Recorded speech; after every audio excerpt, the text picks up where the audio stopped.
Hello and welcome to a new episode of the Success Grid podcast with your host Hussein Talib.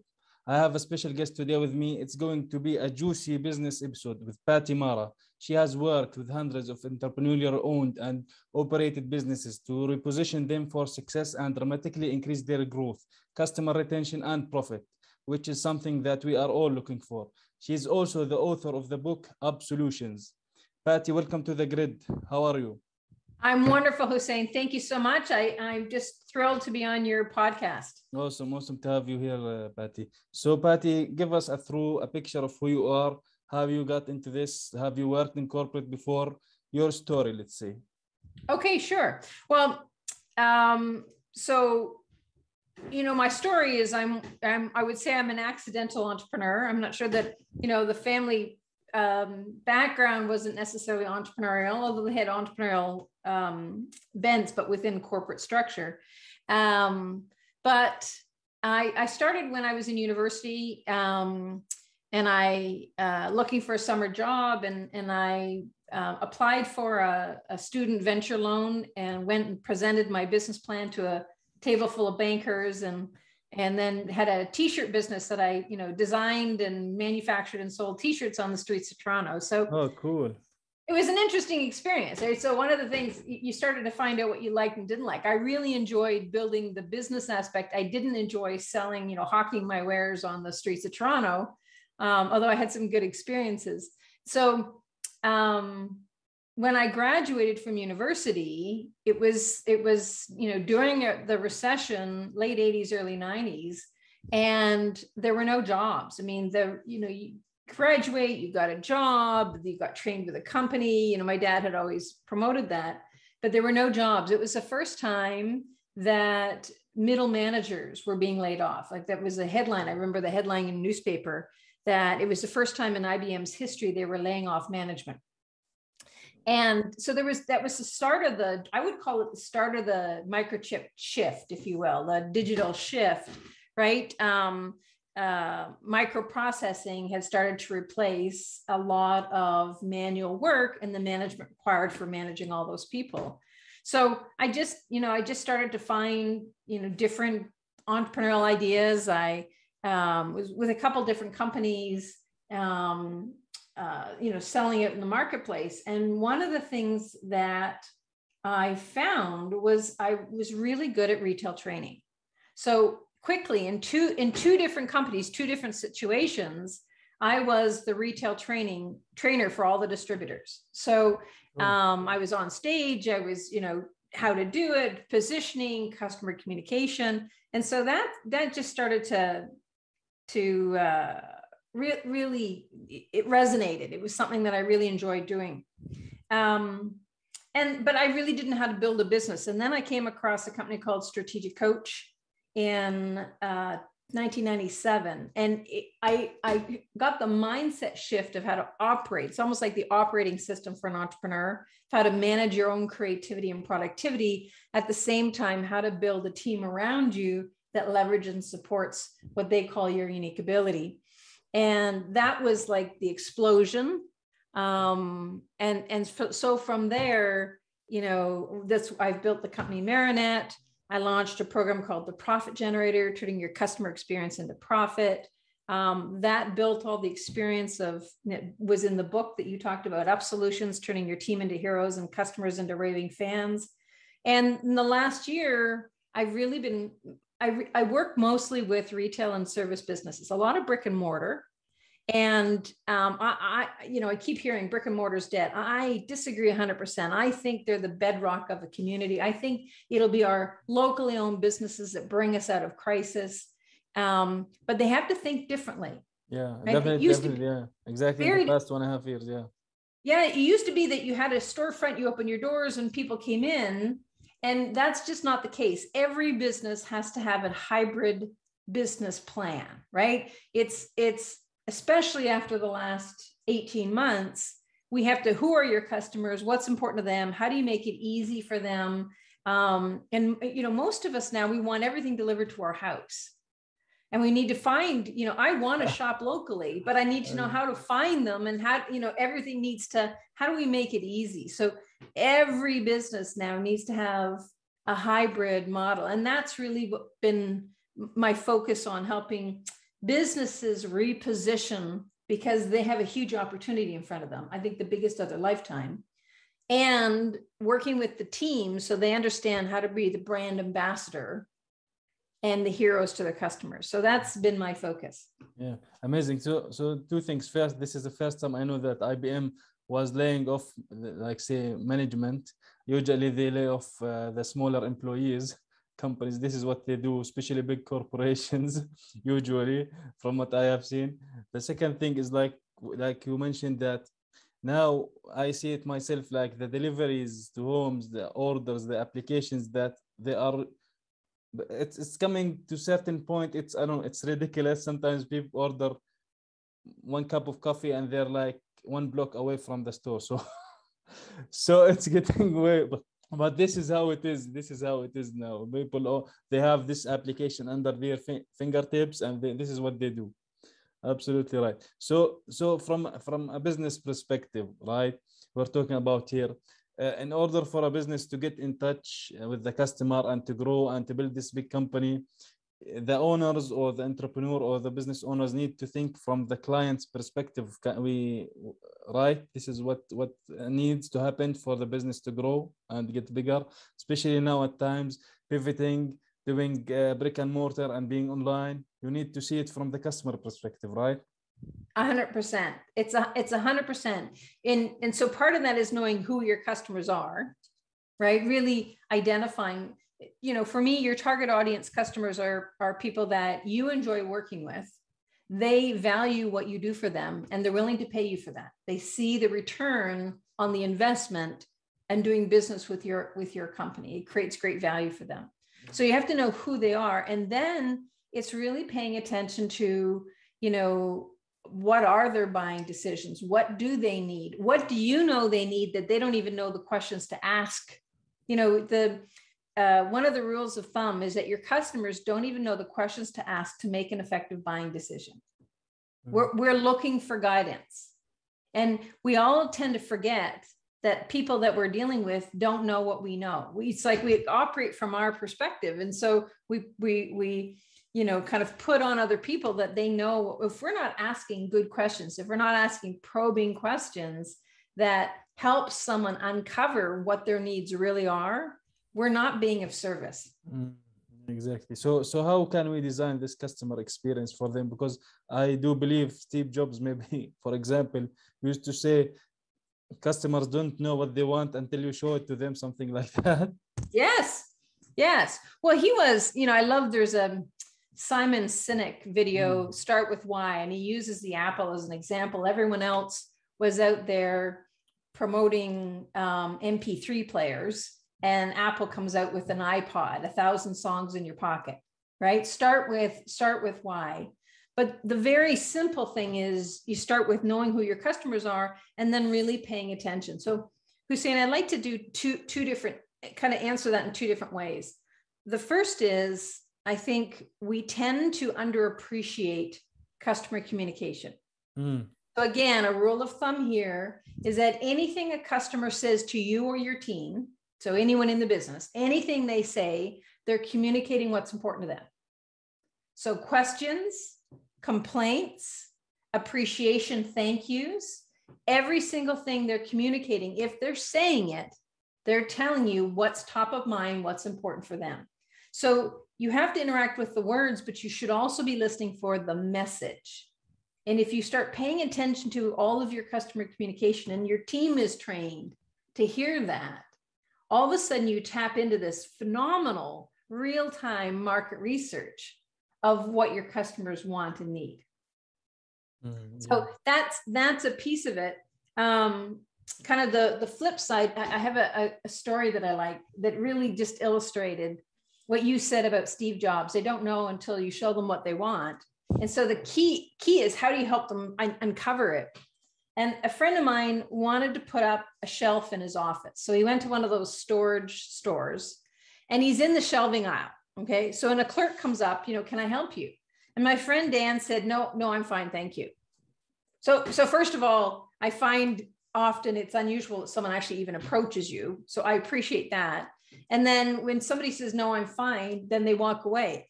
But Dan is standing in the shelving aisle looking at shelves. And so this young clerk asked him a probing question, a directive question, which is, what type of wall do you want to put a shelf on?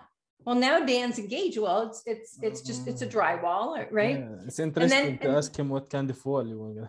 Right, but because he's not considering that. And so then the clerk said, well, what do you want to put on the shelf? And he said, a couple of books and this. He said, well, based on what you want to put on the shelf and a drywall, I recommend this shelf. And then he went on to explain why. It has deeper brackets, it can hold the weight, and it won't come off. The shelf, Dan was looking at a shelf that cost $25. And he said, this shelf will probably come off the wall in about a month with the weight you're talking about, even if it's not a lot, because it's not braced. This shelf, which he recommended, was $85. He said, and this is why I recommend it. So Dan left buying the $85 shelf, thinking he got just fabulous help, great deal, happy with his purchase. Had that clerk not been there, he would have bought the $25 shelf. He would have put it up. It would have come off the wall. He would have thought that store just sells cheap stuff. Yeah, exactly. Yeah.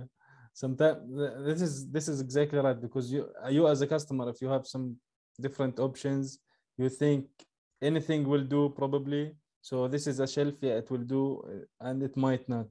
So having someone like their intriguing questions, knowing exactly what do you want, how do you want it installed or put or delivered or whatever, is intriguing. So this is how we get to the solution for the customer, right? Mm-hmm. Mm-hmm. Yeah, in my book, I talk about the absolution recipe, which is, first of all, applied observation. More, anyone who's worked in a company for 3 months or more, more about the customer based on, relevant to what you're selling than your customer knows. Because, like a pharmacy, when a customer comes in with a prescription, that pharmacy tech or pharmacist knows more about the health of the patient than the patient does, right? Because they know what the medication's for and what happens in the interactions. So you know a lot about everyone who walks into your business. So starting with applied observation, what do you observe? What do you already know? And that then guides what questions. So, probing questions. What questions should you ask? And you're really just helping a customer go through the decision tree. Like buying a TV, what size of room do you want to put it in? What do you like to watch on TV? Those are questions that, unless you've been through the process and somebody's helped you, you have no idea that those are relevant. Yeah, exactly. And then the third thing is you make a recommendation, like the guy on the shelf. I recommend this, and this is why. Based on what you said, this is my recommendation. And then the fourth thing is, how are you building a relationship? Every business needs to be focusing on building relationships, not transactions. Yeah, that's important. Yeah, exactly. Because now maybe it's easier now with social media, you can build your community and these kind of things. And also you mentioned complaints from customers. So how, and these usually live sometimes now in social media on their pages, how we can turn these people, customers who are does not want to do anything with the company anymore, for example, turning them into fans or super fans for the company? Yes, that's huge. I actually think complaints are one of the most important forms of customer communication. They're so incredibly valuable. And interesting, statistically, they've shown that raving fans more often are a customer that something went wrong with. And how the team and company handled what went wrong turned them into raving fans. So a complaint, and it doesn't matter if it's an online review, if it's a complaint in person, however it's delivered, it's a huge opportunity. You almost want to go flashing light. This is the most important information I need to hear. And this is an opportunity to really take care of this person. Even if you can't correct what went wrong, if you have someone feel heard and you have them feel like you've not only listened to them, but you've done something about it and you've gotten back to them, it's a big deal. It's, apologizing. And I like to follow, and when I teach it, I follow the methodology in a book called A Complaint is a Gift. And it's, the author's name is escaping me, but the book is a complaint. I think it was mid-90s it was published. It's an exceptional book. It really gives you the statistical reference of turning, complaints into raving fans, but also a simple process that puts you receiving a complaint at ease and puts the customer at ease, so you can really turn it into an opportunity. Yeah, that's amazing. So speaking of the opportunity, so one way now with the fast changing this world that we are living in, one of the things that you mentioned, we can use this, for example, complaints to catch an opportunity. So what other things that a company or an entrepreneur can see in the world around them or in competition or whatever to capture opportunities more? Sure. Well, so I'll give you a couple of examples. I look for, when I was traveling and using Airbnb and choosing, places I wanted to rent through Airbnb, I specifically would look for, I wanted to see that there were some complaints. I didn't want to see 100% positive glowing reviews because it's really, no one is going to be happy with everything. So it was interesting. What I was looking for is how do they handle it? If the owner kind of attacked the person, well, we couldn't help you anyways, you're an idiot. Then I was like, I'm not staying there. But, I can remember one woman for a place we stayed in New Zealand, and her response was why we chose to go to that place. So somebody complained about a cleaning fee. And she said, listen, we don't charge, it's pretty standard that most places charge a cleaning fee in Airbnb. We don't charge a cleaning fee, but we ask that you leave it spotless as you found it. And, that wasn't the case. There was this, and this. And so I apologize. We did let you know. And so we did need to charge a cleaning fee. So she didn't back down. She didn't call him an idiot, but she handled the complaint, right? Restaurants, you see this a lot with restaurants. If they get a bad review, if they come back and again, apologize, they had that experience. We'd love to hear more. This is what we've taken out of just, what you posted, but we would really like the opportunity to make this better, create a better experience, because this is not what we're about. This is not what we stand for. So you post that. And I've actually seen reviews like Yelp reviews or Google reviews, and you see it, the original review is 2 stars, and then the company came back and interacted with them, and then they revised it to like a 5-star. Now that's gold, right? When someone sees a progression like that, now you're starting to see the creation of raving fans. Yeah, exactly. This is actually, speaking of restaurants, I was browsing for Facebook and seeing some restaurants ratings, and like there was like 20 positive ones and only 1 negative. So I was thinking, I tried the restaurant like 1 day earlier. So why is that happened to that person? Why they are not reaching to him? Nothing changed, and it was a really bad speech. Let's say that. Right. So that guy, for example, they need to reach out to them and see how things, what went wrong with him. Here's the thing. I would, if I owned that restaurant, I would be absolutely reaching out. And listen, there are some people that just want to complain. You're not going to make it right. But if everyone else who sees that negative review sees how you respond to it, you negate the impact, even if you can't turn that person around. I actually think handling complaints well is a competitive advantage, because most companies fail miserably.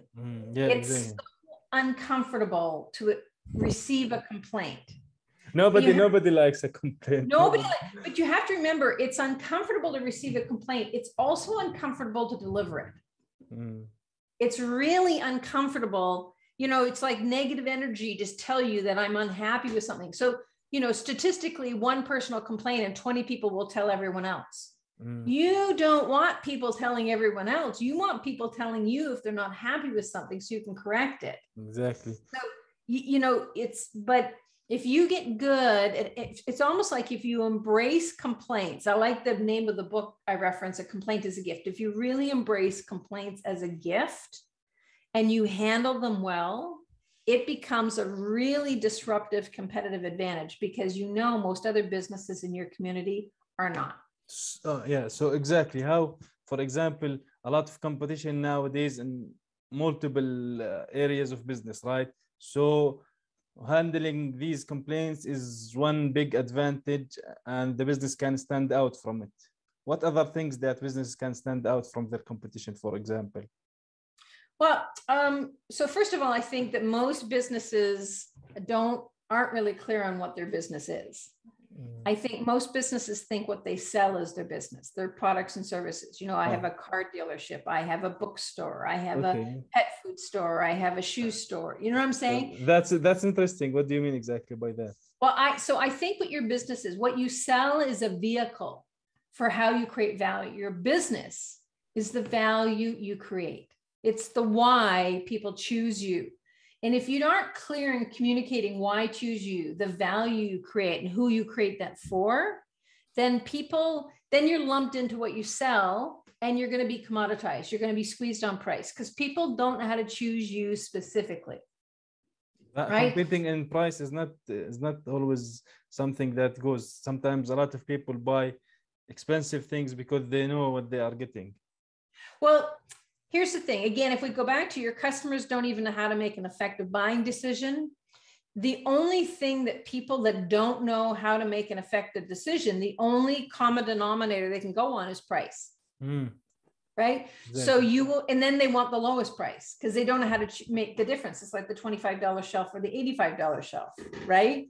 So the common denominator, the one that everyone understands, is price. So if you're not out there communicating value, how you create more value, even if your price is a little bit more, but it's like you need to be communicating why your target audience can't afford to do business with anyone other than you because of the solution you create. Part of that is what you sell. So I think most people don't actually know how to think about their business. We're in the value creation solution providing business. And what you sell is just part of delivering that. It's a vehicle on how you deliver it. And it's not as hard to uncover that or determine that as you think. Your customers already know it. The ones that are happy buying from you and keep buying from you, they already know the why. They may not articulate it, but if you ask them, why do you come to us? What do you like about this store? What do you appreciate? Why do you choose us? If you were to interview customers and capture what they say and the words they use, you would be able to describe your why, what your business really is. Exactly. So how can we make sure to increase profits for a company? What strategies or tactics there is to increase profits? Well, there's a lot, right? The first thing for me is you have to be clear on your why. So you have to be communicating why I choose you, what value to create, and that your pricing is based on the results you create, not being commoditized. You know, it's like national chains like the Walmarts of the world. Their model is lowest price, even if they're not. They advertise so much to create a perception of lowest price, right? It's actually misleading. But if you're selling the same thing, then people might choose Walmart because it's the lowest price. Meanwhile, you know, they're probably buying the wrong thing, not getting the right fit, having to buy too many things, spending too much time, taking things back. You have to be able to communicate why choose you. So that's the first piece. The second piece is your team need to understand how to be brand ambassadors, how to be these problem solvers, relationship development with your customers. You have to turn your team on, because setting your team up to win, your team is one of the main profit drivers in your business. And if they're just doing transactions, if they're not engaging with people, if they think their job is just to ring up orders, then, you know, they're really missing the point, and your business is missing out on one of the main profit drivers. Yeah. If your team are not engaged, if your team are not set up to win, then you are not out in the marketplace creating the impact you could be. So from your point of view, Patti, how can now with like you mentioned, a lot of things going on fast, technology going fast, so how we can make sure the business is future proof, or let's say bullet proof? Sure. Future. I like to talk future forward. Yeah. You know, it's interesting. I really think we're in the biggest period of opportunity. and it's very uncomfortable, right? So we've been dealing with the pandemic and impact on business and lockdowns and travel and all of these things going on for, more than almost 2 years now. And here's an interesting piece. Crisis interrupts all patterns, interrupts all structure. So the opportunity here is to really look at your business and say, what have we been doing for a while that's no longer working? Who are our customers? What do they need? And how do we get it for them? Because your customers' needs have changed in the last couple of years. Yeah. They've dramatically changed. So you need to really reassess, and the opportunity to future forward your business is start looking at, the next 5 years, 10 years. Where are your customers at? What do they need? How do you position it yourself as a solution to their needs? How do you deliver that? And start really thinking outside the box, because there's so much technology available now to leverage the talent and wisdom in your company and make it easier to get to your customers. As an example, 2 examples. One is I read for brick and mortar businesses, one of the main software to get online, have an online store and develop this hybrid model is Shopify. Yeah. And I read an article that the president of Shopify said the impact of the pandemic was to forward their business plan by 10 years. Just the number of people, companies that needed what they offered now. So that's one piece, that whole idea of the future forward. Another was an article, and this was a US-based article, that Amazon have created contracts for all these, last mile delivery, right? Of the Amazon Prime next day delivery. They've got all these independent small businesses that are doing the last mile delivery. And in the States, a number of those companies have come together to create a national umbrella franchise.